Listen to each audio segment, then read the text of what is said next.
Saudara yang dimuliakan Allah Subhanahu wa taala, kadang orang tidak mau ke masjid itu bukan karena malas, tapi juga karena fasilitas masjidnya kurang. Mikrofonnya itu siapapun yang imam suaranya serak terus. Alhamdulillahirabbil alamin. Siapapun yang imam mau qori juara internasional tetap serak. Beda dengan mikrofon Masjid Agung yang ada di Kutai Timur. Masya Allah, tabarakallah. Bismillahirrahmanirrahim. Padahal suara saya nggak sebagus itu, mikrofonnya bagus. Allahu Akbar. Boleh dibawa pulang. Usahakan masjid-masjid mikrofonnya, sound systemnya. Saya dipesankan sama Bapak Ketua DMI, Dewan Masjid Indonesia, Pak Yusuf Kala, Ustadz Samad, kalau Ustadz ceramah kasih tahu sama pengurus masjid, 80% peran masjid ada pada mikrofon, sound system. Khutbah Jumat pakai mikrofon, imam pakai mikrofon, kata sambutan pakai mikrofon, baca Quran pakai mikrofon. Orang nggak pernah pengajian, nggak pernah tabligh akbar, nggak pernah datang ke masjid. Sekalinya dia ke masjid, sholat Jumat. Di sholat Jumat itu nggak ada yang dia dengar. Takwa, takbir. Pulang dia ke rumah itu anaknya ditanya sama istrinya, apa kata Ustadz tadi? Allah. Selama tausiah di Masjid Agung ini suara saya jelas. Imamnya Masya Allah. Tadi saya diperkenalkan sama Pak Bupati, Ustadz Somad, ini imam Masjid Agung kita. Saya lihat imamnya masih muda, hafal Quran, ganteng. Saya agak minder juga tadi waktu dikenalkan. Allahu Akbar. Cuman satu kekurangan imamnya, sudah nikah, itu saja. Jadi ibu-ibu udah kehilangan untuk dapat menantu yang luar biasa. Mudah-mudahan nanti akan ada disusul imam-imam yang muda-muda nanti insya Allah. Ini kadang kita mau sholat ke masjid lebih banyak batuknya daripada ayatnya. Bismillahirrahmanirrahim. Mohon maaf Pak Imam, jangan marah sama saya, jangan tersinggung. Ini bukan masalah mengejek, mengolok-olok, tapi anak muda mesti ada kaderisasi, mesti ada pelanjut tongkat estafet. Betul? Khotibnya, cari khotib yang suaranya menggelegar. Makanya saya kalau khutbah Jumat itu saya cari mana jamaah yang menunduk. Saya cari mana dia menunduk. Di mana menunduk, di situ saya kuatkan suara kita. Palestina sedang diserang Israel. Itu bangun.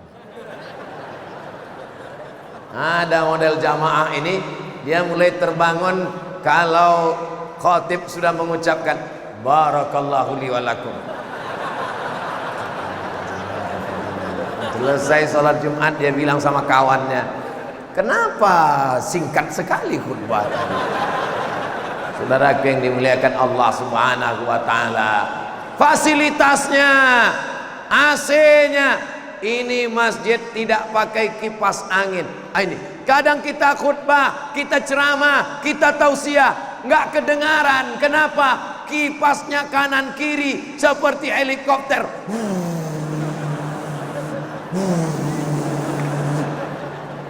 Gimana kita mau tausiah? Ini masjid Masya Allah nggak pakai kipas angin, pakai AC, tapi panas juga saya rasa.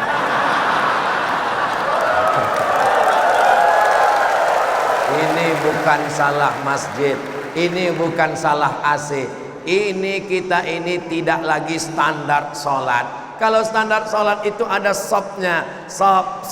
Ini kita ini sudah 2 kali lipat dari jarak sholat Idul Fitri, Idul Adha. Ini sudah over capacity, sudah melampau batas. Ini kita di dalam ini sedang rebut-rebutan oksigen ini sekarang. Makanya yang sesak napas. Tapi insya Allah nggak ada yang sakit. Insya Allah semuanya sehat-sehat insya Allah. Ya Allah, saudara saya yang sakit-sakit sehatkan ya Allah. Saudara yang dimuliakan Allah Subhanahu wa taala. Anak-anak gimana Pak Ustaz? Kita lihat ada nggak anak-anak hadir? Anak-anak, masya Allah. Anak-anak ada. Di atas ada anak-anak. Emak-emak. Anak-anak. Tuh anak-anak. Anak-anak, masya Allah. Mudah-mudahan anak-anak, masya Allah. Anak-anak, anak-anak juga, masya Allah. Ini anak-anak yang pakai jubah, pakai peci. Ini nanti calon menteri agama. Yang pakai baju kaos, menteri olahraga. Bagus.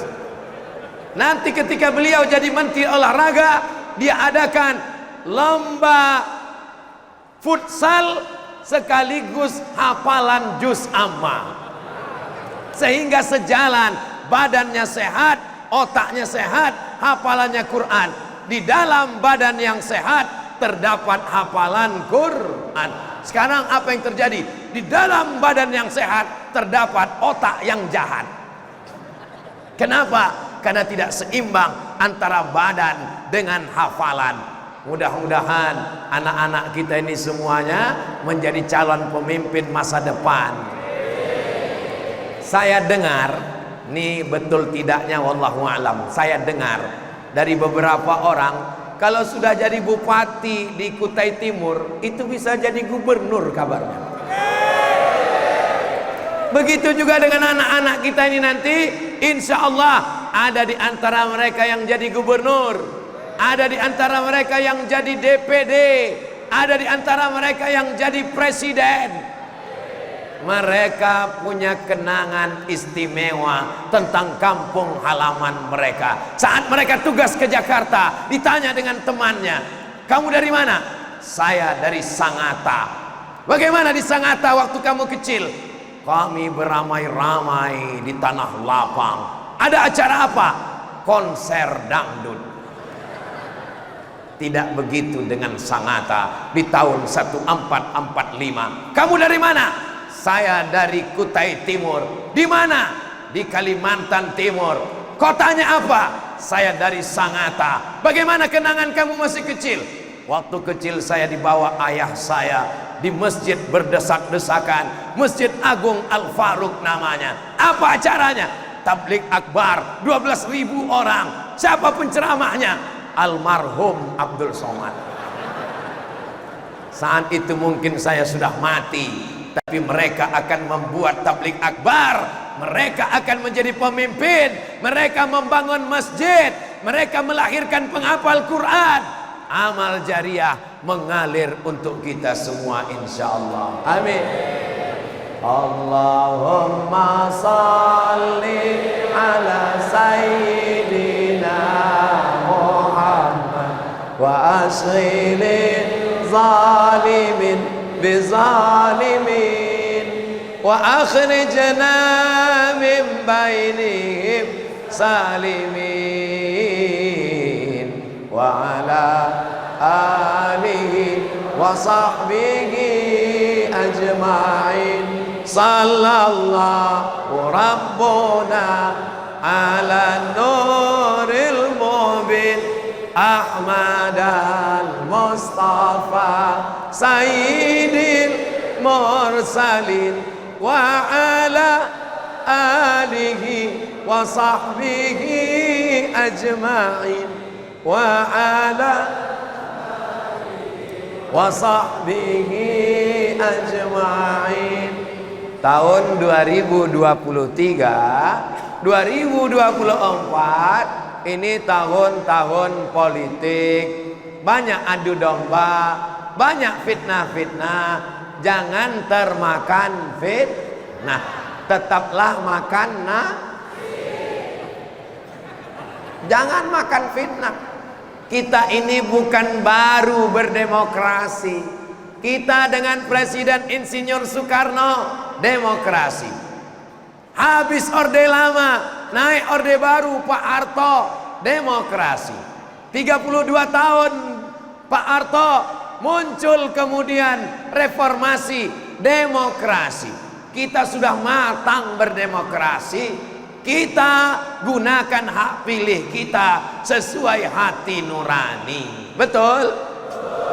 Jangan jadi korban flexing, jangan jadi korban pencitraan, jangan jadi korban sosial media. Cerdas bermedsos. Setuju? Ya, tapi kami bingung mau nonton yang mana Pak Ustadz. Tonton aja channel Ustadz Abdul Somad Official. Subscribe, like, share, and comment.